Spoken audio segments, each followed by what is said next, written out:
نماز کے بعد سر پر ہاتھ رکھ کر، اس طریقے سے سر پر ہاتھ رکھ کر، آنکھوں پر ہاتھ رکھ کر کیا پڑھنا چاہیے؟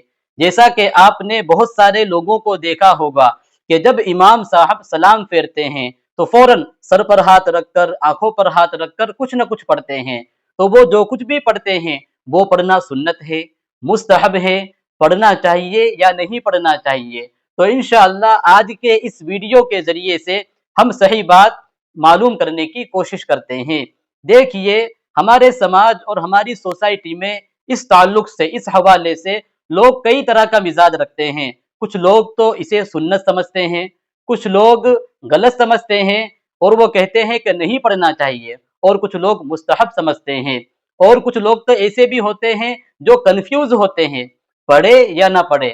تو دیکھیے، نماز کے بعد سر پر ہاتھ رکھ کر، اس طریقے سے سر پر ہاتھ رکھ کر لوگ یا قویو پڑھتے ہیں، 11 مرتبہ بھی پڑھتے ہیں اور 7 مرتبہ بھی پڑھتے ہیں، اور آنکھوں پر ہاتھ رکھ کر یا نورو پڑھتے ہیں۔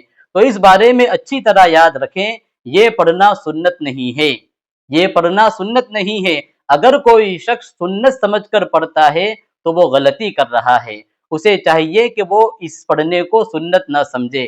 ہاں، اگر کوئی شخص وظیفے کے طور پر پڑھنا چاہے، کیونکہ قویو اور نورو یہ اللہ تبارک و تعالیٰ کے اسماء حسنہ میں سے ہیں، اگر کوئی شخص اس نیت سے پڑھتا ہے، جیسے یا قویو، اے طاقتور اللہ، اے طاقتور اللہ تو میرے دماغ کو تیز کر دے، میرے دماغ کو مضبوط کر دے، یا پھر میرے درد سر کو ختم کر دے، اگر کوئی شخص اس طریقے سے اس نیت کے ساتھ پڑھنا چاہے، یا پھر یا نورو اگر کوئی پڑھتا ہے اس نیت سے کہ اے اللہ، نور یہ اللہ تبارک و تعالیٰ کا صفاتی نام ہے کہ اے نور، اے روشنی والے اللہ، تو میری نگاہوں کی روشنی کو تیز کر دے، یا پھر میری نگاہوں کو ہر طرح کی بیماری سے محفوظ کر دے۔ اگر کوئی شخص اللہ تبارک و تعالیٰ کے ناموں کی برکت حاصل کرنا چاہتا ہے، وہ اس نیت سے پڑھنا چاہے تو پڑھ سکتا ہے، گنجائش ہے، لیکن اسے سنت سمجھ کر نہ پڑھے۔ امید ہے کہ آپ کے سامنے بات کلیئر ہو گئی ہوگی۔